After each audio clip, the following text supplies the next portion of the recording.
தேவனுக்கு மகிமை உண்டாவதாக. ஆண்டவராயிருக்கிற இயேசு கிறிஸ்துவின் இணையற்ற நாமத்தினாலே இந்த காலை வேளையில் உங்கள் யாவரையும் நான் வாழ்த்துகிறேன். இந்த புதிய மாதத்தை காண செய்த என் தேவனுக்கு நான் நன்றி செலுத்துகிறேன்.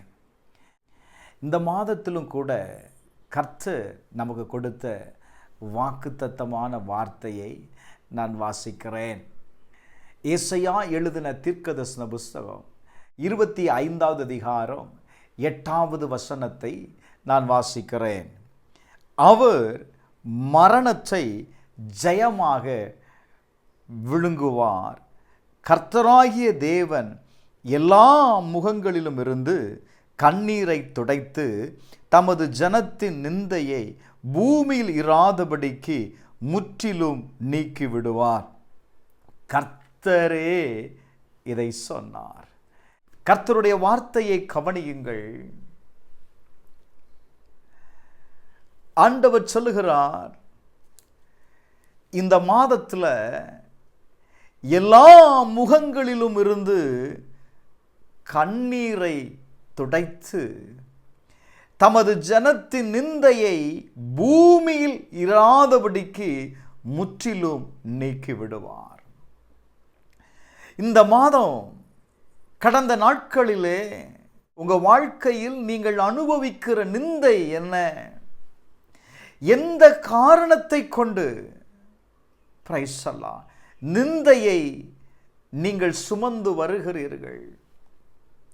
எந்த நிந்தையின் நிமித்தம் நீங்கள் கண்ணீர் வடிக்கிறீர்கள்?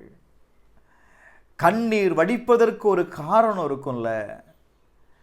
ஆண்டவர் சொல்றாரு, இந்த 3வது மாசத்துல நான் உன் கண்ணீரை துடைப்பேன். பிரைஸ் அல்லாஹ். உன் கண்ணீர் ஏற்பட்டதற்கு ஒரு காரணம் இருந்துச்சுல்ல, அந்த காரணத்தை நான் உன்னுடைய வாழ்க்கையிலிருந்து முற்றிலும் நீக்கிவிடுவேன் என்று ஆண்டவர் சொல்லுகிறார். ஹல்லேலூயா. நல்ல கவனிங்க. கடந்த 2 மாதமும் கண்ணீரின் பாதையில் நீங்கள் கடந்து வந்திருக்கலாம். உபத்திரவத்தின் பாதையில் நீங்கள் கடந்து வந்திருக்கலாம். வாக்குத்தத்தங்கள் இருந்தும் பிரைஸ் அல்லாஹ் நான் வடித்த கண்ணீருக்கு அளவே இல்லை பாஸ்டர். இல்லை, எவ்வளவுதான் தேவனுடைய வார்த்தை நமக்கு இருந்தும் நம்ம கண்ணீர் வடிச்சுக்கிட்டு தான் இருக்கிறோம். ஆனால் ஆண்டவர் சொல்றாரு, உன் கண்ணீரை நான் துடைப்பேன். பிரைஸ் அல்லாஹ். இதை கர்த்தர் சொல்லுகிறார். இன்றைக்கு நம்முடைய வாழ்க்கையில் ஒவ்வொரு காரியத்தை குறித்தும் பயம் கடந்து வருகிறது. சில நேரத்தில் சில சூழ்நிலைகள் நமக்கு ஒரு மரண பயத்தை கொடுத்துரும் பாருங்க. பிரைஸ் அல்லாஹ். ஏன்னா இது மனிதனுடைய வாழ்க்கையில் இருக்கிற ஒரு மிகப்பெரிய பயமே இதுதான் இல்லை, மரண பயம். நான் சொல்லுவேன், உங்கள் வாழ்க்கையில் இந்த வார்த்தையை சொல்லுகிற நபர் சாதாரணமானவர் இல்லைங்க. அவர் யார் தெரியுமா? அவர் மரணத்தை ஜெயமாய் விழுங்குனவர். பிரைஸ் அல்லாஹ். அவர் சொல்றாரு, உன் பாடுகளை நான் ஏற்றுக்கொண்டிருக்கிறேன், உன் அவமானத்தை நான் ஏற்றுக்கொண்டிருக்கிறேன், உன் நிந்தையை நான் ஏற்றுக்கொண்டிருக்கிறேன். நீ இனி கண்ணீர் வடிக்காத. ஏசாயா எழுதின தீர்க்கதரிசன புஸ்தகம் 30வது அதிகாரம் 19வது வசனத்தை வாசிக்கும் போது, சீயோனை சேர்ந்த ஜனங்கள் எருசலேமில் வாசமாயிருப்பார்கள், இனி நீ அழுது கொண்டு இராய். உன் கூப்பிடுதலின் சத்தத்திற்கு அவர் உருக்கமாய் இறங்கி என்ன செய்வாராம்? அதை கேட்ட உடனே உனக்கு மறு உத்தரவு அருளுவார். என கண்பானவர்களே, வேதத்தை நீங்கள் கவனித்து பார்த்தீங்க அப்படின்னா, அன்னாள் தன்னுடைய வாழ்க்கையில் பிரைஸ் அல்லார் நிந்தையை சுமந்தவளாய் தன்னுடைய வாழ்க்கையில் ஒவ்வொரு நாளும் வேதனையோடு காணப்பட்டாங்க. பிரைஸ் அல்லார். அந்த அம்மா அந்த நிந்தையிலிருந்து தன்னை விடுவித்துக் கொள்வதற்கு அந்த அம்மா அவர்கள் அடைந்த நிந்தையை, அவர்கள் அடைந்த அந்த துயரத்திலிருந்து தன்னை விடுவித்துக் கொள்வதற்கு அந்த அம்மா கடந்து வந்த இடம் எது தெரியுமா? தேவனுடைய சமூகம். வேதம் சொல்லுகிறது, சீயோனை சேர்ந்த ஜனங்கள் எருசலேமில் வாசமாயிருப்பார்கள். பிரைஸ் அல்லாஹ். நீ தேவனுடைய ஆலயத்திற்குள்ள கடந்து வந்துட்டன்னா, அந்த அம்மா சொல்லுது, பிரைஸ் அல்லாஹ், தேவனுடைய ஆலயத்தில் கடந்து வந்து அவள் மனங்கசந்து மிகவும் அழுது கர்த்தரை நோக்கி விண்ணப்பம் பண்ணினாள்னு சொல்லுது. எங்க உட்கார்ந்து? தேவனுடைய ஆலயத்திற்கு கடந்து வந்தாள். நல்ல கவனிங்க. பிரைஸ் அல்லாஹ். நம்முடைய 12வது வசனம், அவள் கர்த்தருடைய சந்நிதியில் வெகு நேரம் விண்ணப்பம் பண்ணுகிற போது ஏலி அவள் வாயை கவனித்துக் கொண்டிருந்தாள். கர்த்தருடைய சந்நிதியில் என்ன செய்தாங்க? வெகு நேரம் ஜெபம் பண்ணி கொண்டிருந்தாள். பிரைஸ் அல்லாஹ். அங்க என்ன நடந்துச்சு தெரியுமா? தேவ மனுஷன் கேட்கிறான், நீ ஏன் இவ்வளவு அழுகிற? அவ சொல்றா, நான் கர்த்தருடைய சந்நிதியில் என் இருதயத்தை ஊற்றிவிட்டேன் என்று சொல்லுகிறாள். எனக்கு அன்பானவர்களே, இந்த கால வேளையில் கர்த்தருடைய சமூகத்தில் உங்க இருதயத்தில் இருக்கிற பாரத்தை நீங்க ஊற்றி விடுங்க. பிரைஸ் அல்லாஹ். உடனே ஏலி சொல்றாரு, நீ சமாதானத்தோடு போ, இஸ்ரவேலின் தேவனிடத்தில் கேட்ட உன் விண்ணப்பத்தின்படியே உனக்கு கட்டளையிடுவான். லிசன், இதுவரையிலும் அந்த வார்த்தை சொல்லுது பாருங்க. அப்பொழுது அவள், உம்முடைய அடியாளுக்கு உம்முடைய கண்களில் தயை கிடைக்க கடவது என்றால், பின்பு அந்த ஸ்திரீ புறப்பட்டு போய் போஜனம் செய்தால் அப்புறம் அவள் துக்கமாயிருக்கவில்லை. இந்த வார்த்தையை கேட்டுக்கொண்டிருக்கிற என் அன்பான சகோதரனே, சகோதரியே, தேவ சபையே, எந்த வார்த்தை உங்களை துக்கப்படுத்தினது? உங்களை துக்கப்படுத்தின காரியத்தை நீங்கள் தேவ சமூகத்தில் நீ சொல்லும்போது என்ன நடக்கும் தெரியுமா? உன் ஜெபம் கேட்கப்படுகிறது. அந்த வார்த்தை என்ன சொல்லுது பாருங்க, இனி நீ அழுது கொண்டு இராய், இனி நீ அழுது கொண்டு இராய். இதுவரையிலும் அழுது கொண்டிருந்த அன்னாள் அவ என்ன செய்யலையா? அவள் அழவில்லை. ஹல்லேலூயா. இதுவரையிலும் அழுது கொண்டிருந்தவள் அவள் அழவில்லை. இதுவரையிலும் துக்கமாய் இருந்தவள் இனி அவள் துக்கமாய் இருக்கவில்லை. காரணம், அவள் ஜெபம் கேட்கப்பட்டது. எனக்கு அன்பானவர்களே, இந்த மாதத்தில் கர்த்தர் உங்களோடு கூட பேசுகிறார். நீங்க சுமந்த நிந்தையை எல்லையில் இனி இராதபடிக்கு அதை நான் எடுத்து போடுவேன்னு கர்த்தர் சொல்றாரு.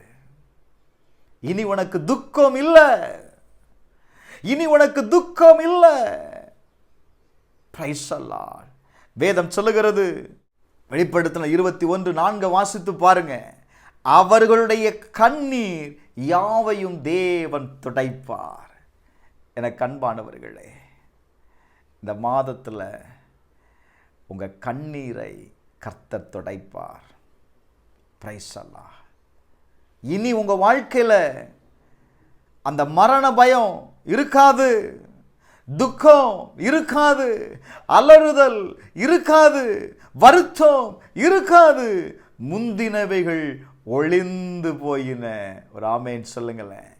இதற்கு முன்பாக உங்களை வேதனைப்படுத்தின, இதற்கு முன்பாக உங்களை துக்கப்படுத்தின, இதற்கு முன்பாக உங்களை நிந்தனைக்கு உள்ளாக உட்படுத்தின காரியங்கள் இனி உங்க எல்லையில் இருக்காதுப்பா.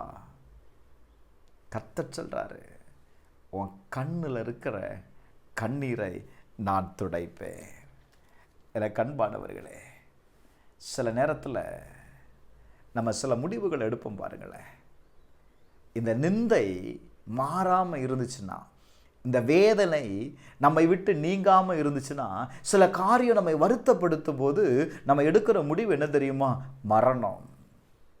பிரைஸ் அல்லாஹ்.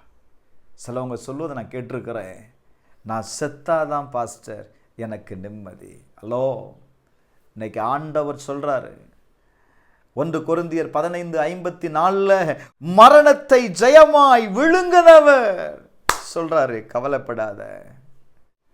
அப்படி சொல்றேன், உன் தேவன் உன் கண்ணீரை துடைக்கிறவர். நம்முடைய தேவன் தூரத்தில் இருக்கிற தேவன் அல்ல. பிரைஸ் அல்லாஹ். அவர் நம்மை அறிந்தவர். அவர் நம்மை அறிந்தார் அப்படின்னா நம்முடைய சூழ்நிலைகளை அவர் அறிந்திருக்கிறார், நம்முடைய வேதனையை அவர் அறிந்திருக்கிறார், நம்ம படுகிற வருத்தத்தை அவர் அறிந்திருக்கிறார். நான் சொல்லுவேன், உங்களை நன்றாய் அறிந்தவர் சொல்லுகிற வார்த்தை தாங்க, பிரைஸ் அல்லாஹ். உன் கண்ணில் இருக்கிற கண்ணீரை நான் துடைப்பேன். எனக்கு அன்பானவர்களே, இந்த மாதம் உங்கள் வாழ்க்கையில் எதை நினைத்து நீங்கள் கண்ணீர் வடித்து கொண்டு இருக்கிறீர்களோ, ஒருவேளை உங்கள் குடும்ப பிரச்சனையாக இருக்கலாம், பிரைஸ் அல்லாஹ். உங்களுடைய பலகீனமாக இருக்கலாம், உங்களுடைய பொருளாதார பிரச்சனையாக இருக்கலாம், உங்களுடைய வேலையில் இருக்கிற மன அழுத்தத்தின் நிமித்தம் நீர் கண்ணீர் வடித்து கொண்டிருக்கிறாயா? எதுல பிரதர் கண்ணீர் வடிக்கிற? சிஸ்டர், எந்த காரியம் உன்னை கண்ணீர் வடிக்க வைக்கிறது? கர்த்தர் இன்னைக்கு சொல்றாரு, பிரைஸ் அல்லாஹ், நீர் கண்ணீர் வடிக்க காரணமாய் இருந்த உன் குடும்பத்தில் கர்த்தர் இறங்குகிறார். பிரைஸ் அல்லாஹ். உன் சரீரத்தில் உனக்கு வேதனையை கொடுத்த, ஐயோ இந்த வியாதியை என்னால் தாங்க முடியல, இந்த வேதனையை என்னால் தாங்க முடியல, இந்த வலியை என்னால் தாங்க முடியல, கர்த்தர் சொல்றாரு, அந்த வலியின் நிமித்தம் நீ கண்ணீர் வடிக்கிறல்ல, இனி நீ கண்ணீர் வடிக்காத. கர்த்தர் உன் கண்ணீரை துடைக்கிறாரு. எப்படி தெரியுமா துடைக்கிறாரு? உன் பலகீனத்தில் அவர் பலனை கொடுக்கிறார். பிரைஸ் அல்லாஹ். அவருடைய பலன் உங்களுக்குள்ள பூரணமாக இறங்கும் பொழுது நீங்கள் பூரணமான விடுதலையை பெறுகிறீர்கள், பூரணமான சுகத்தை நீங்கள் பெறுகிறீர்கள்.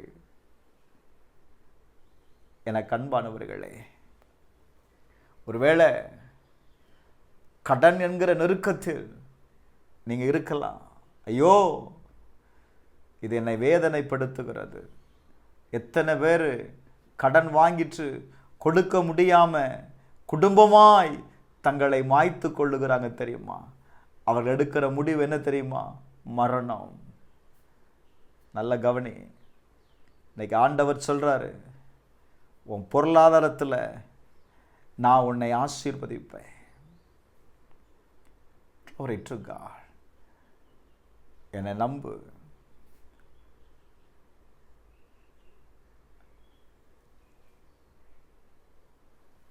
பிரைஸ் அல்லாஹ்.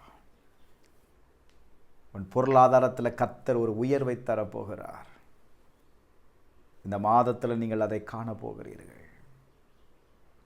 சிலருடைய வேலையில் மன அழுத்தம், வேலை செய்கிற இடத்துல நிம்மதி இல்லாமல், வேலை செய்கிற இடத்துல வருகிற சில பிரச்சனைகளை சமாளிக்க முடியாமல், வேலையும் விட முடியாமல், குடும்ப சூழ்நிலை நிமித்தம் நெருக்கப்படுறீங்களா? கர்த்தர் சொல்றாரு, பிரைஸ் அல்லாஹ், நமது ஜனத்தின் முகத்தில் இருக்கிற நிந்தையை நான் பூமியில் இராதபடிக்கு நான் முற்றிலும் நீக்கி போடுவேன். எனக்கு அன்பானவர்களே, உங்கள் வாழ்க்கையில் இருக்கிற நிந்தை இன்றைக்கு முற்றிலும் நீக்கப்படுகிறது. உங்களுடைய வாழ்க்கையில் நீங்கள் எப்படிப்பட்ட பிரச்சனையில் இருந்தாலும் சரி, தேவ மனுஷன் நான் தீர்க்கமாக சொல்கிறேன், இது நான் சொல்லலை, கர்த்தர் சொன்னார். மரணத்தை ஜெயமாய் விழுங்குனவர் சொல்றாரு. பிரைஸ் அல்லாஹ். நான் உன் வாழ்க்கையை மாற்றுவேன்ப்பா. உனக்காகத்தான் மரித்தேன், உனக்காகத்தான் நான் உயிர் தெழுந்திருக்கிறேன்.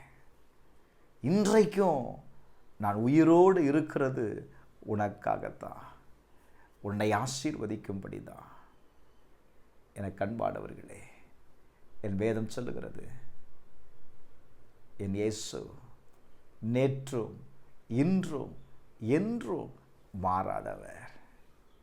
இதை நீங்கள் நம்புங்க. இன்னைக்கு கட்டாயம் இந்த மாதத்தில் என் தேவன் உங்கள் வாழ்க்கையில் ஒரு மிகப்பெரிய அற்புதத்தை செய்வார். செபிப்போமா. எங்கள் அன்பின் பரலோக பிதாவே, நீங்கள் கொடுத்த வார்த்தையை நான் விசுவாசிக்கிறப்பா. என் வாழ்க்கையில் ஏற்பட்ட இந்த நிந்தையை எங்கள் வாழ்க்கையிலிருந்து எடுத்து போடுவேன்னு சொன்னீங்களப்பா. எடுத்து போடுங்க ஆண்டவரே. நான் சந்தித்த நிந்தை நிமித்தம் நான் வடித்த கண்ணீர் ஏராளம்பா. இன்றைக்கு என் கண்ணீரை துடைப்பேன்னு சொன்னீங்களே, அந்த வாக்கை நான் நம்புகிறேன். ஏசப்பா, இந்த மாதம் முழுவதும் நான் கண்ணீர் வடிக்காதபடி கர்த்தர் என்னை பாதுகாத்து கொள்ளும். அன்னாள் சுமந்த நிந்தையை மாற்றின தேவன், ஆண்டவரே, நான் சுமந்து வந்த இந்த நிந்தையை மாற்றும்படி நான் தேவ சமூகத்தில் என்னை ஒப்பு கொடுக்கிறேன்ப்பா. என் ஜெபம் இன்றைக்கு கேட்கப்படட்டும். கர்த்தர் அற்புதத்தை செய்யும். இயேசுவின் நாமத்தில் ஜெபிக்கிறேன் நல்ல பிதாவே, ஆமென்.